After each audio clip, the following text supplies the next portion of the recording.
My girlfriend said I'm not her type, and it's really messing with my head.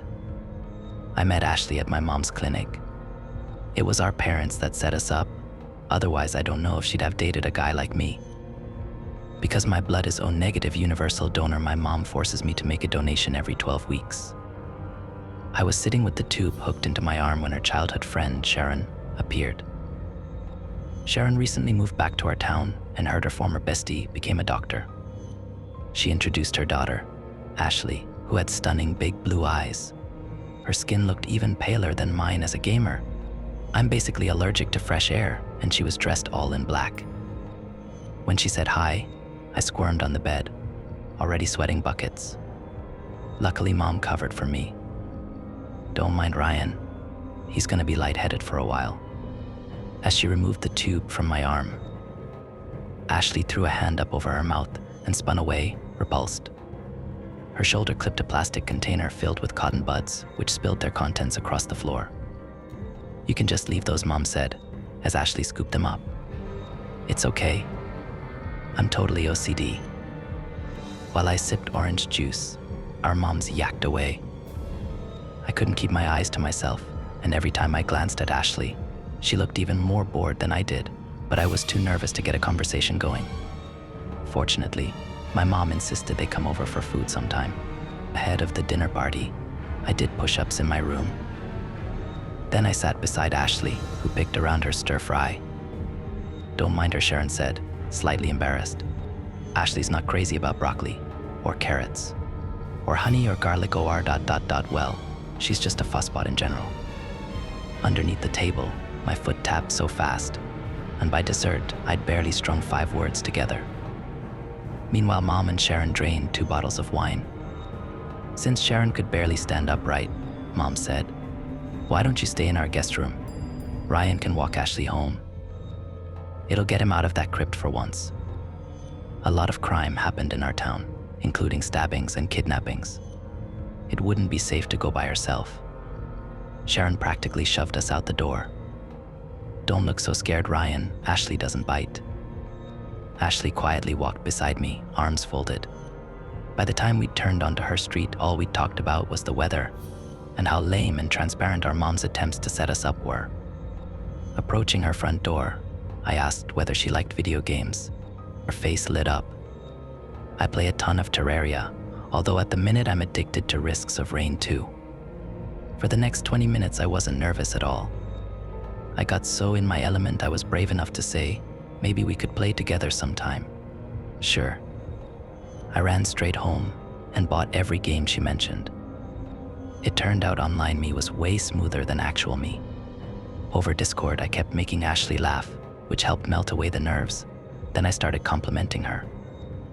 It was like climbing in a warm bath and gradually putting more and more hot water in so you adjust to the new temperature, except with flirting. One night, over Terraria, I said, "How's this if I beat you in a PvP? You've got to let me take you on a date." I heard her smile through the headset. "Sure." My hands wouldn't quit shaking. At first it looked like she might smoke me, but I pulled out a win at the last second. I took Ashley for walks around our city so she could get familiar with the area. Because of all the reports of robberies and break-ins, we never stayed out too late, but I also didn't want to run into my school bullies, most of whom knew about a hot emo chick with an absolute dumper who moved to town and were going feral trying to find her. I avoided taking her out during the day, otherwise there'd have been a higher chance of us running into my bullies, but Ashley didn't seem to mind. After a handful of dates, we got a McDonald's. Or at least I did. Ashley wasn't hungry. She watched me eat the chicken nuggets on a table in the park, next to the duck pond. Staring into those eyes, I swallowed a gulp and laced my fingers with hers across the table. She gave my hand a squeeze. Then, slowly, I leaned forward and went in for a kiss. Ashley must have liked it, because we kissed a bunch of times. Finally, I eased back and said, "I like you." "I like you too," she said, smiling. I thought I'd hit the jackpot. I wanted to take a picture of us and send it to every kid at my school, along with a few of the teachers who always called me nerd. I got so caught up in all the kissing I didn't realize how late it was. I told Ashley we should hurry home. We left the park and followed a road that cut through a little woodland. Ashley didn't understand why I'd become so anxious. Up ahead, I could see the light of a petrol station. I figured we'd go inside and order an Uber to take us home, but crossing the bay, a car with its license plate covered cut in front of us and skidded to a stop, brakes screeching. 3 men stepped out, each wearing masks, grabbing Ashley by the arm. I made a break for the station, but the men blocked our path. As I shielded her with my body, somebody punched me in the gut, which made me drop to my knees. Then 2 sets of powerful arms wrestled me into the trunk of the car. I thrashed around, spreading out so I wouldn't fit, until the barrel of a gun pressed against my forehead. Get in or we'll kill the fucking bitch. It was totally black in there. I could hear sounds of a struggle, followed by muffled voices from inside the cabin. The car started moving, taking corners so fast I got thrown from one side to the other. The air was warm, and getting warmer by the second, and I remember thinking I'd run out of oxygen before our attackers got the chance to kill me. As they drove, I caught fragments of their conversation. Take this next right. Do it in the forest. Nobody will see. They were gonna murder us. I pushed against the top of the trunk with my feet, but it refused to budge, and the car soon came to a stop.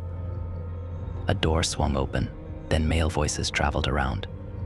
The fact Ashley wasn't making a peep scared me worse than if she'd screamed, because at least then I'd have known she was alive and breathing. Suddenly the men yelled over the top of each other. Then a gunshot went off.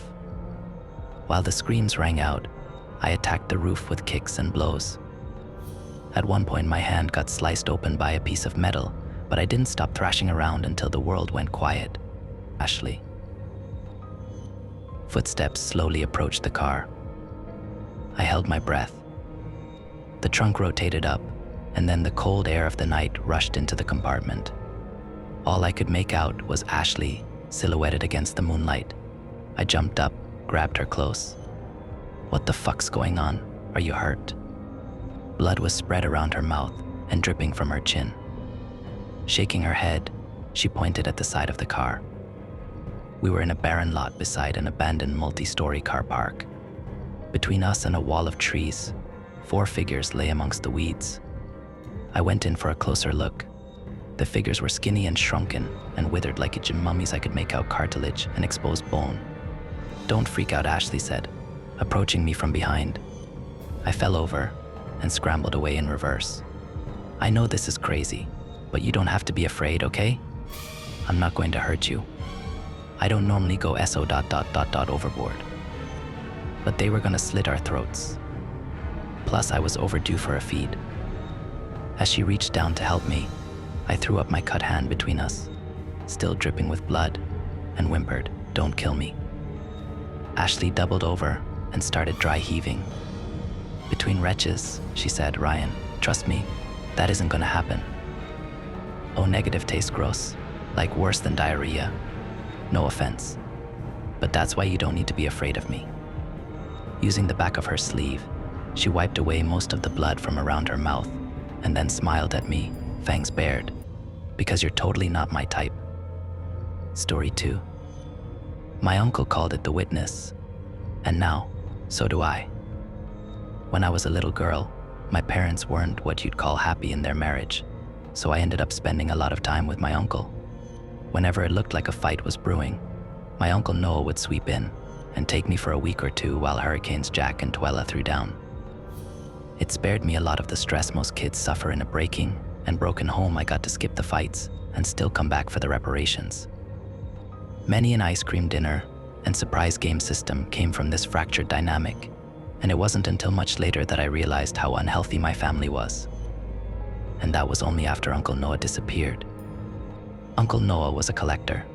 He had the usual obsessions like art and artifacts, but he had limited the scope of his interests to the occult, which made his collection especially intriguing to a child raised on tales from the crypt and Goosebumps. He had atoms with intricate hilts displayed behind leaded glass, a deck of tarot cards, locked in an airtight and bulletproof case, a crystal goblet nestled in a case of Bristol blue glass filled with argon, and countless books in piles, on shelves, and locked up in iron-banded chests. It was a mystical paradise. Every time I'd visit, he'd have a new piece for the collection and a story to go with it. This is a portrait of Mother Shipton, he'd said, of a painting he'd acquired when I was 10. A clairvoyant from the 16th century. It's the only known portrait of her to exist in the world. I'd recoiled from the exquisitely disfigured woman detailed on the canvas, but listened with rapt attention as he'd recounted what he knew of her life and prophecies. His house was filled with glass cases, locked shelves, and curio cabinets packed full of arcane objects and the tales to go with them. The only case he never filled before his disappearance was the one he had reserved for what he called his white whale. "This is for the witness," he'd said, gazing into the brightly lit interior of a tall glass box. He'd built it in the middle of the library. I caught him staring at the case on many occasions, his eyes distant, as if imagining the piece he would one day display inside was already gazing back at him. Because that was what the witness did, he'd said. It watched the world as great events unfolded, great being vastly subjective and somewhat misleading from a human perspective. The witness, he'd said, only seemed to appear when our plane intersected the path of something greater, which would briefly flicker into our experience just long enough to destroy everything in its way. The witness observed. My uncle knew not by what forces or why, only that it did, and that it appeared to do so from a fixed location. He believed if he could just gather enough data regarding the nature of the witness intersections, he could reproduce the conditions and create a sort of window around it. And that was the box, his unfinished window. Unfortunately, it would remain just that, unfinished. He disappeared one cold, rainy night in November. It seemed he'd chased one too many fringe cults into the wilds, and much like Ahab before him, he vanished. In a mythical Roanoke-style mass exodus from a condemned church outside Merlin, Oregon, he had reportedly wandered into the forests and never returned. I never saw my uncle or his collection again.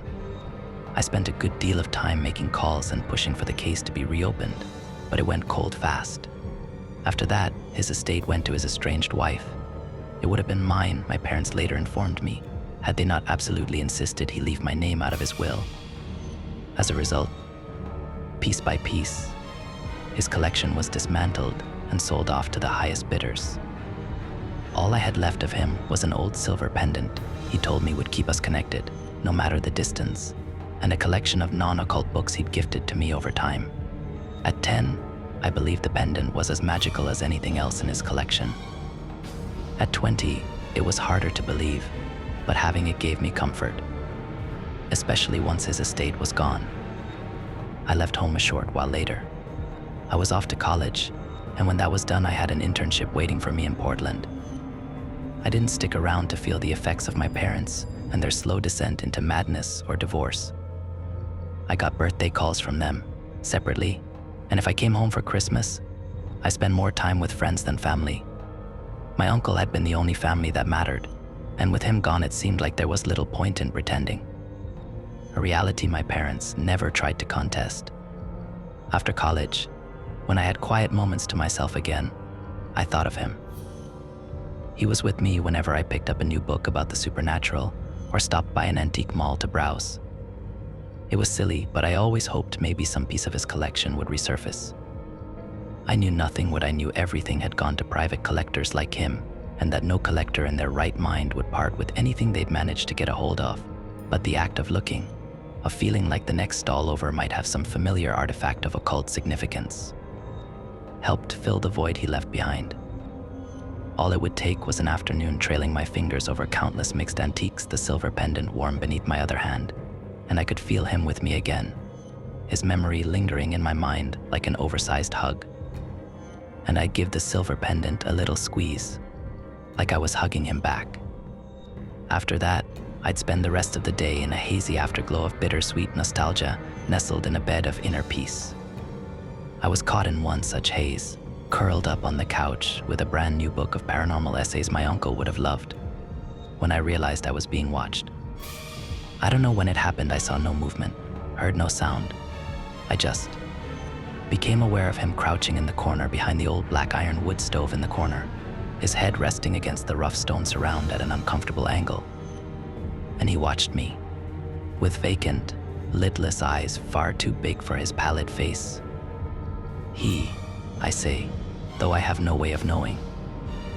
It looked humanoid in the vaguest possible sense. All his proportions were wrong. His head was too round, his torso too long. His fingers, which sprouted from a hand the size of a platter, curled delicately over one narrow shoulder, looking for all the world like the legs of an enormous, sickly spider lazily basking in the light.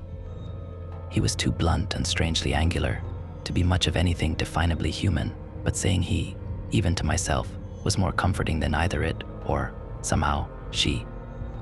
He sat opposite me, silent and unmoving, and thinner than a man ought to be, with skin sallow and bleached. The waxen flesh, stretched tight across his wiry frame, was the color of missing teeth and old, broken bones. Only the papery, thin rattle of his own shallow breathing told me he was anything close to alive. He was just as my uncle had described him. The seconds ticked between us, counted by the old grandmother clock on the wall, and he did not move. Minutes came and went in silence. Then, all at once, he let out a tremendous wheeze, startling me as his whole body shuddered and drew inward as if he were on the verge of imploding. I waited, tense and horrified, for the wet crunch of snapping bone, but it never came. Instead, he slowly relaxed back into his former position, his eyes never straying from mine, nor mine from his. I was as much frozen by curiosity as I was genuine terror. If this was my uncle's white whale, then I was in the greatest and most existential danger of my entire life. If it wasn't, then I had no clue what I was facing, and that was just as overwhelming to contemplate as whatever he might have been there to witness. Something about him struck me as familiar, though. Maybe it was because Uncle Noah had spent so much time regaling me with stories of the creature, filling my mind with so much information that I couldn't help but feel as if I knew him on a deeply personal level. I don't know. But whatever it was, in the hours we spent locked in each other's gaze, I felt a bizarre surge of unexpected affection for him. Something in his protruding eyes sparked it within me. And though my anxiety never diminished, I fought the urge to run into his spindly arms and never let go. And maybe I imagined it, maybe I wanted it to be true, so I dressed the memory up to suit my desires, but I thought for a moment his hand had shifted, as if resisting the urge to reach out to me, too. Night descended, and only the wan light of a table lamp continued to illuminate the two of us, throwing the jagged contours of his face into sinister relief. Some primal instinct screamed at me to flee, igniting my nerves as shadows crept outside my window, darkening the living room around us. The floorboards shifted behind me. For the first time since I'd noticed him, his gaze left mine, settling on a point somewhere behind my right shoulder. I lived alone, no pets, no lovers, no guests beyond the witness curled behind my stove. But we were not alone. In the thundering silence that followed, he finally spoke. My uncle never mentioned him speaking, or even being capable of speech. And if he was at all capable, then it didn't sound like it was natural. His voice came out like a swollen window forced to open against its will, offering me just one word, just one warning. Run. So I did. Story 3. I used to receive singing lessons in the woods. When I was 11, I started taking singing lessons. I had wanted to for a long time, but my parents had never been able to afford them. Thankfully, I would end up receiving them for free when I met Mr. Vespers. My childhood home was located on the outskirts of a larger town where houses were few and far between, surrounded by intermittently dense woodland. We had a garden where I could often be found entertaining my younger siblings. I didn't have many friends at school, so I was basically always at home. I got on okay with my little brother and sister, so I often had to play the babysitter when my parents needed some time off. Ironically, they trusted me to take care of them over my older sister. I was doing just that when Mr. Vespers first happened upon me. The aforementioned younger siblings, Viola and Reed, were really giving me the runaround that day. Viola had somehow managed to climb atop our swing set and was refusing to come back down. She laughed and kicked her little legs, skillfully wrapped around the wooden bar from which the chains connecting to the swing seats hung. I didn't care to compliment her on it. All I could think of was how much trouble I'd get into if she fell down and got hurt. Soon enough, she realized that she was in a position of great power up there. "Hey, sure, I'll come down if you do a handstand," she hollered. I did, clumsily, and while this seemed to please her, she still wouldn't climb off. "Now do a cartwheel." I tried and failed.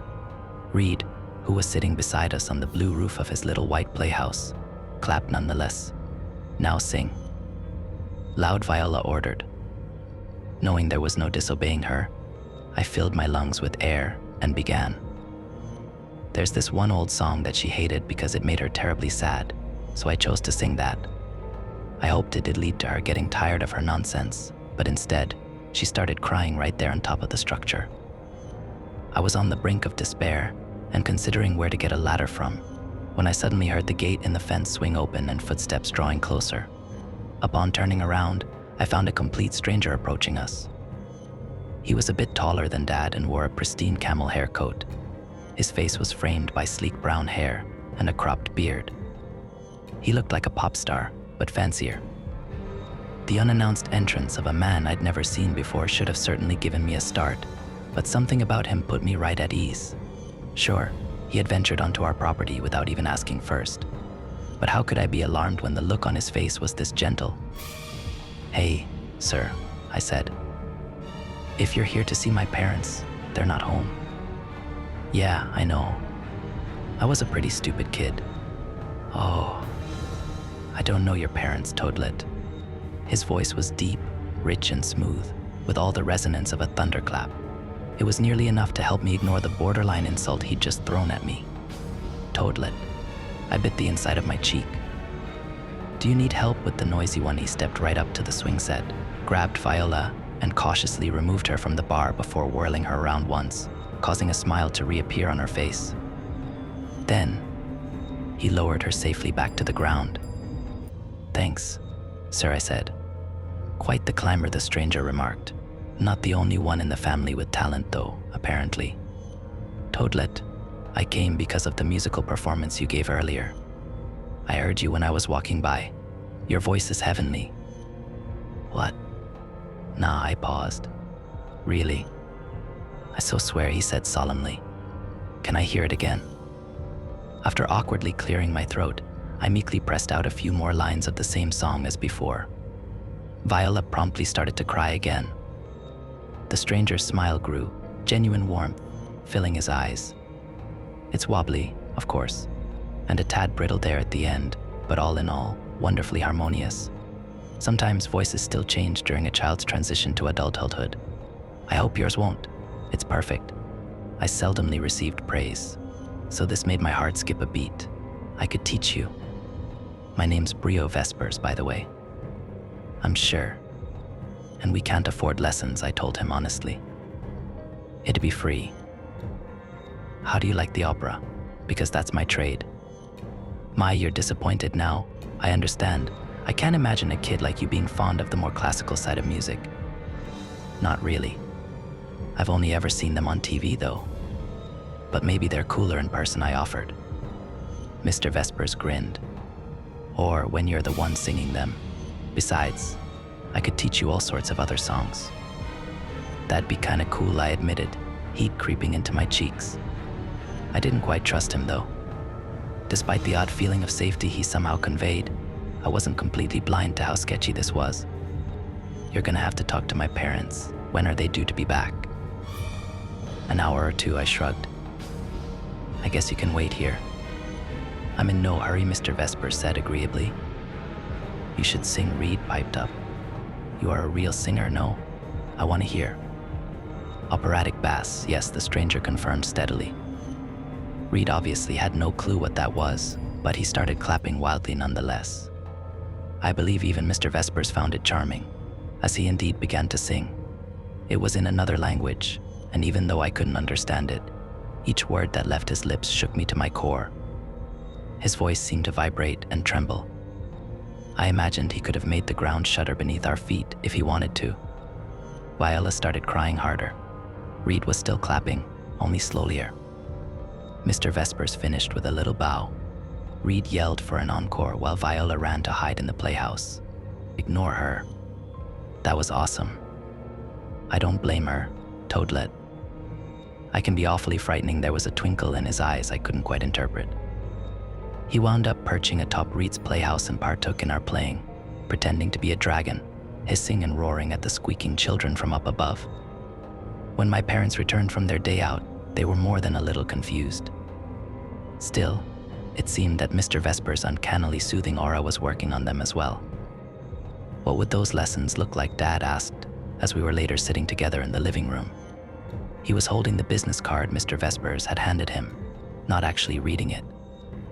Would you teach her here at home? I absolutely could, if that works best for her. I meant, could you take her somewhere else? Because I really don't want that noise around here, Dad interrupted him. Mr. Vespers frowned. No problem. And you're doing this for free? What are you getting from it?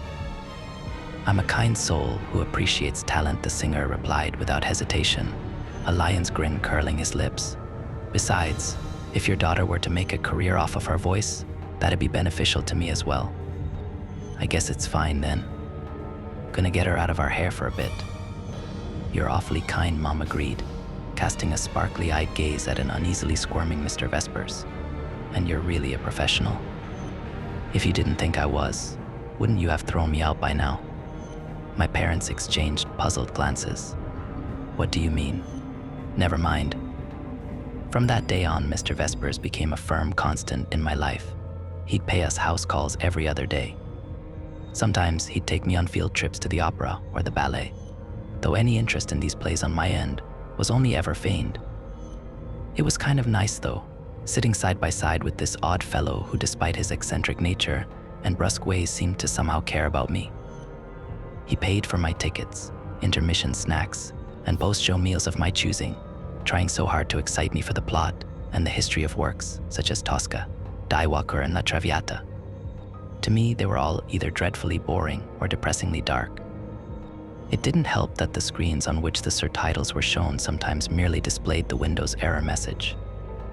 His biggest success on that front was to get me semi-excited over Die Zauberflöte. I told him the music was sorta catchy, and he was smiling over that all night. I think the cheerful fantasy plays are better, I explained to him across the dirty McDonald's table we were sitting at for our traditional dinner that night. I love fairy tales, so I appreciate a bit of magic. Plus, all of the others are just so sad. I want something. I fumbled for words. Life-affirming Mr. Vespers offered, and I nodded eagerly. Well, he went on, that's an understandable preference, but all things considered, aren't you kind of drawn to dark themes? Sometimes. I guess I like creepy myths and horror stories, but no sad stuff. Toadlet, please close your mouth when you're chewing. I'm a patient man. I can wait for your answer till you've swallowed, he pulled a face. Anyways, it's good you're such a mirthful soul, but it's also quite surprising. I mean, your parents clearly don't care all that much about you. You're constantly being burdened with the responsibility of caring for your baby siblings. They're not babies, I contradicted him, and Mom and Dad care. They just don't show it sometimes. It's okay though, they have a lot of work on their hands cause of us. If you ask me, it's still their work, not yours. He fell silent, tilting his head at me. A forced smile curved his lips. Never mind. Eat your garbage. Sometimes, when we were walking side by side, I'd puff my chest, lift my head, and pretend I belonged with him. I'd call him Dad in my head. Sure, he was always a bit condescending. His nickname for me stuck, even though I'd told him a dozen times to drop it. His confidence in my skills, his patience with me. I felt more validated by that than by any decent grade at school. God, how I wished he were my family. I think he could tell. Of course, we weren't always out and about. When we actually practiced our singing, we did it in the woods, of all places. At first, this rather confused me, and I was hesitant to follow him each time he tried to lead me past the tree line. Now, I know how this sounds, and no, nothing like that ever happened. Mr. Vespers never did anything to make me feel uncomfortable. He understood my concerns, and thus we stayed around the forest's edge in the beginning. I didn't get why the woods were so important to him anyways. He attempted to explain it to me multiple times, but it was always so weird and cryptic. Something about the trees needing to hear us. I'd find out soon enough though. The day I followed him into the woods for the first time would go down as one of the weirdest and most wonderful of my entire life. "Can you feel how everything here responds to you?" Mr. Vespers asked, voice husky with excitement. "These are my woods, never forget that." "What do you mean, your woods?" He let out a soft chuckle. Then, he set his voice singing. A light ballad that lingered in the air with a soft reverence I hadn't thought his dark tones to be capable of. To my utter bewilderment, the branches of the trees around us started bending down, fanning out as if to try and get closer to him, to touch him. Flowers suddenly sprung from the ground where he stepped, the grass stretched to reach him, and vines slithered down their respective tree trunks in greeting. I was dumbstruck. I followed him until we reached a sunny little grove, where he discarded his coat and placed it on the ground for us to sit on. "The soil would never stain my belongings," Mr. Vespers explained casually, like that was what I'd been wondering about. "What is this place?" "Why, you've known it for a while, haven't you? Your house isn't far from here." "Yes, but I couldn't find the right words." Mr. Vespers seemed rather pleased with my reaction. "These are my woods, Toadlet. I keep them alive. I make them grow. With your voice." He nodded, his eyes sparkling. "So, what are you?" "This isn't exactly normal, is it?" I asked, trailing my fingertips along the soft material of the coat. I was too nervous to meet his gaze. Our normal familiarity mixed with the primal fear of a soft, vulnerable child in the presence of a force beyond understanding. Every fiber of my being told me to run, but Mr. Vesper's fatherly gaze gently asked me to stay. "It's not normal, no," he chuckled. "And as for what I am, I'm human enough to walk and work among you. So that's all you really need to know. Are you afraid of me now, Toadlet?" "Yes," I admitted. "But you know I'd never hurt you, right? This is still a lot." "I understand, and I have to make another little confession.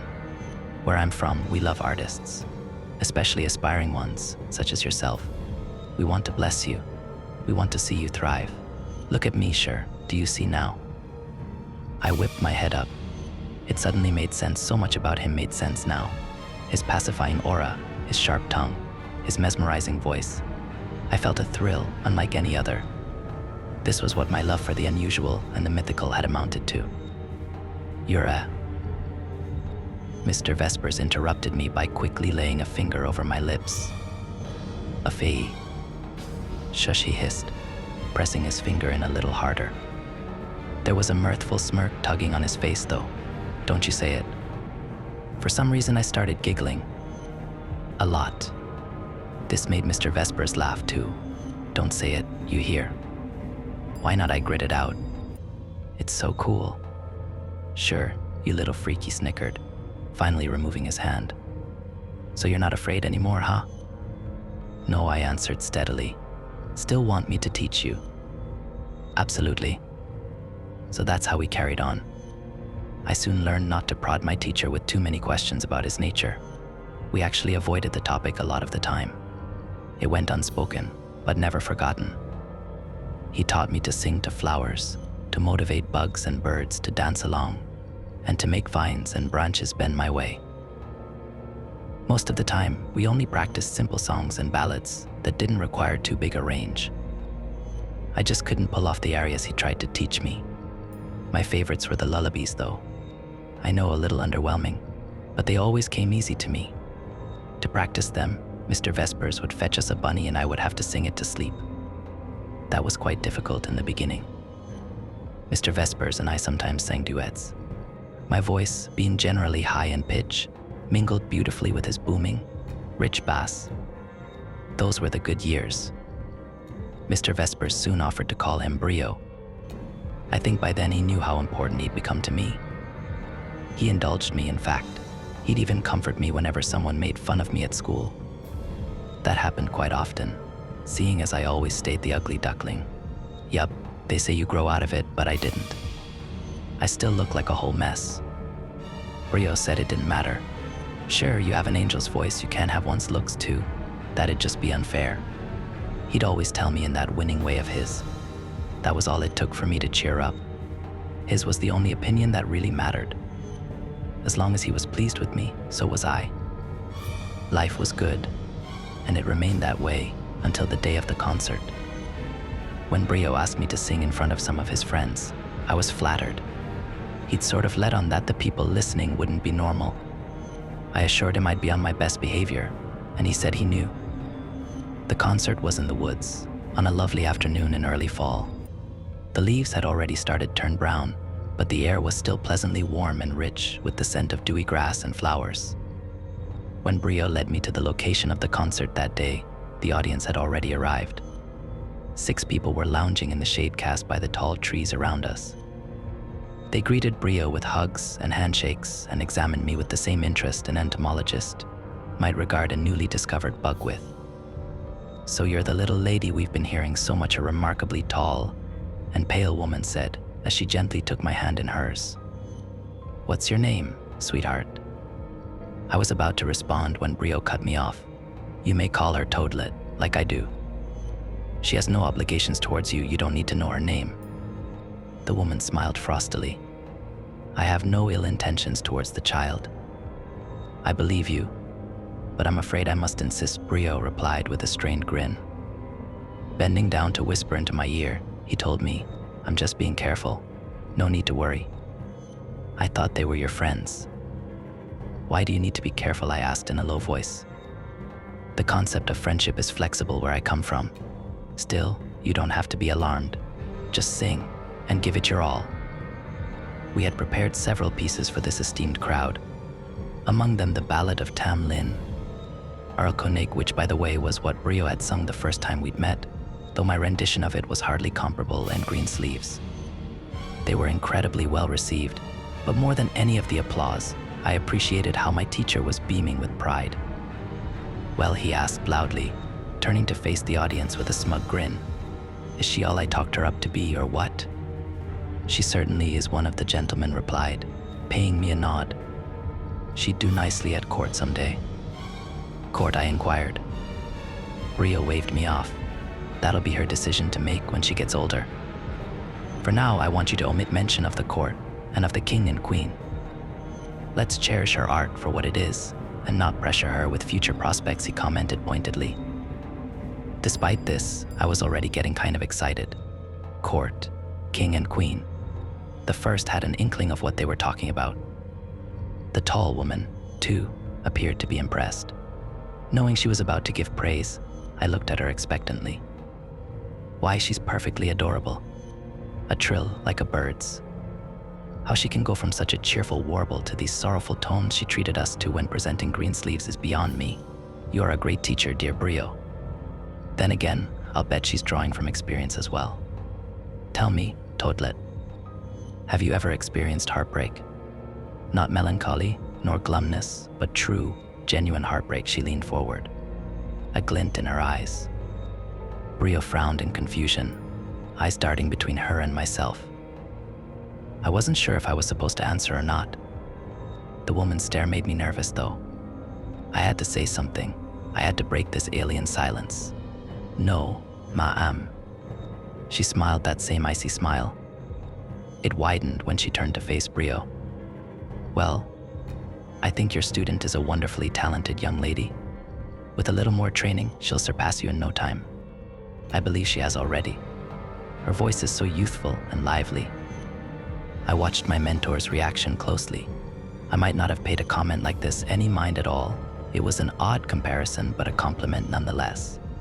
Brio's face, however, changed at these words. When he met my gaze, his eyes had hardened. The pride within them had been replaced by something else, something that frankly sent shivers down my spine. He didn't walk me home that evening like he usually did. He didn't come to pick me up the next day, or the day after that. As a matter of fact, I never saw Mr. Vespers again. I was sick for weeks afterwards. I could barely eat, and whatever meager contents my stomach did have left inside, I threw up. My belly simply hurt that much. I cried myself to sleep every night that followed, not just sobbing, but full-on wailing. But that stopped when my big sister came to bang on my door, yelling at me to shut the fuck up and that I was keeping the entire house awake. Nobody noticed when I started skipping school. The only class I ever showed up to was Mrs. Langtry's Causas. My music teacher. She was the one who eventually caught on that something wasn't quite right with me. She sent me to the school counselor, who asked me whether all this acting up was a cry for attention. I said it was, but not for hers. I ended up dropping out. Mrs. Langtry, however, introduced me to her musical theater group. They took me on, and soon enough, acting and singing for them became my job. That was the one thing I was grateful for, the one thing that went right. When I wasn't on stage with them, I earned a living with gigs in live music bars and pubs. I moved out of my parents' place and into a shared apartment. Life wasn't always comfortable, but it was good enough. I never meant to leave the woods behind though. I'd still take the bus to the outskirts of town nearly every weekend to wander the forest in search of my old mentor. I called out for him. I even sang for him all by myself.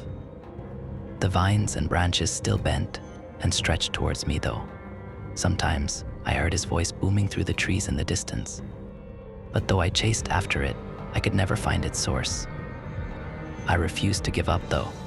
He had to be there. He had to come see me eventually. Our connection couldn't possibly have been erased entirely by his pride, right? That notion changed one night when I was home alone. I had visited the forest earlier that same day and was now wallowing in my disappointment once again. I'd been fixing myself a snack in the kitchen when the sound of glass shattering had me whirl around. I was instantly on high alert, grabbing both my phone from the counter and a large kitchen knife just in case. The weather outside was frightful, so there was a possibility that a window had been somehow broken by the storm. I had a bad feeling about it though. The noise had come from my own bedroom. I was sure of it. I drew closer to the door with bated breath, my legs moving much slower than I wanted them to. My knees felt like jelly. I was only being paranoid, I told myself. Pulse throbbing in my ears, I reached for the door handle. That same moment, the door flew open and a figure lunged at me, knocking me down. My head connected painfully with the hardwood floor, and I let out a sharp scream. I found myself face to face with a young, watery-eyed man. Before I could make a sound, he'd wrapped his fingers around my throat, hesitantly starting to apply pressure. Panicking, I started thrashing around, frantically trying to stab him with my knife, but failing to land a hit. Stop struggling. Please, the boy gritted out, struggling to keep his grip on my neck. Let go, I whimpered, horrified at feeling the strain of not being able to breathe in. I need air. I need. I'm sorry, he wailed. I have to do this. Please just stay still. Like hell I would. Gripped by wild, naked terror, I started kicking my legs, causing him to land on top of me. He made an attempt to get back up, but I rammed my knee into that delicate soft spot between his legs. He cried out, and I managed to roll him off me. Fueled by pure adrenaline, I scrambled into a crouching position and placed one foot on his stomach, mercilessly pressing down. Who are you? What the hell do you think you're doing? Io Brio Vespers, he yelled out, grunting in pain. My face fell. You, what I asked breathlessly. Io Brio Vespers, he repeated, squirming beneath me. He made me come here. He said I had to get rid of you. He told you to kill me. I'm sorry, but I have a debt to pay. I don't care about your kind's debts, I said. How my voice came out so steady, I'll never know. I felt like someone had stabbed me in the gut with a maypole. Did Brio watch me when I came to his woods? Every time. I took a deep breath. My head was spinning, twisted by a ton of washed up pain, grief, and, weirdly enough, frustration. Please don't kill me, the boy begged in a brittle voice.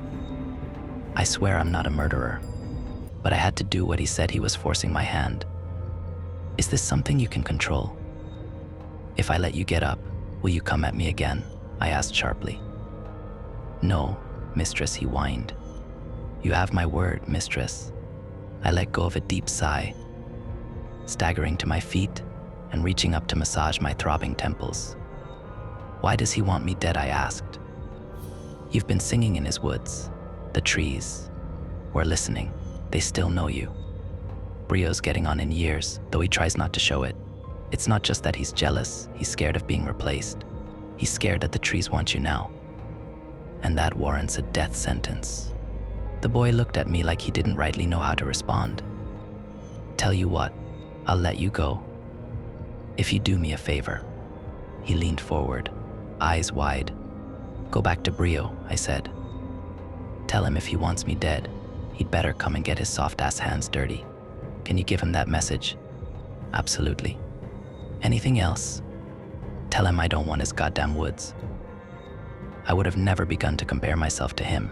I was a kid, and I fucking loved him. And I would have done anything to do him proud. If he wants to go on like Snow White's evil stepmother, he can be my guest. But I'll burn down the whole lot of those trees if he chooses war. As for me, I won't go back there. So he'd best just leave me alone. The boy blinked. Could you write that down for me? That's basically the note we said our goodbyes on. I sent him off with the letter for Mr. Vespers and haven't heard back since. I guess that's a good thing. It's been nearly 3 weeks since. I was about ready to forget the whole thing, lay the past to rest once and for all. But the band and I had a gig yesterday night at this huge open-air event. It's still pretty warm out right now, where I live, and there were some other bigger names performing. So there was an enormous crowd. I could only see the people up front, clearly all the others melted into a mix of shapes and colors in the background. I was more focused on my singing anyways. I found that when I'm in front of a lot of people, they turn into a single entity in my eyes. I like this entity. I want to please it, but I don't take the time to concentrate on the individuals among it. And I didn't yesterday. Everything was fine and great until we finished our last song and got ready to go off stage. I cast another glance at all these people, and that was when I noticed that one of them stood out. He looked like he didn't belong. He looked like he'd feel more at home in an opera house. Brio Vespers stood still as a statue between shouting, shoving, moving people. He met my gaze despite the distance between us. It was a mere moment. I was frozen. Our bassist, noticing something was off, hastily came over to me and pulled me along with her. If it hadn't been for her, I'd probably still be standing there just staring. Before he disappeared out of view, I caught one last glimpse of my old teacher.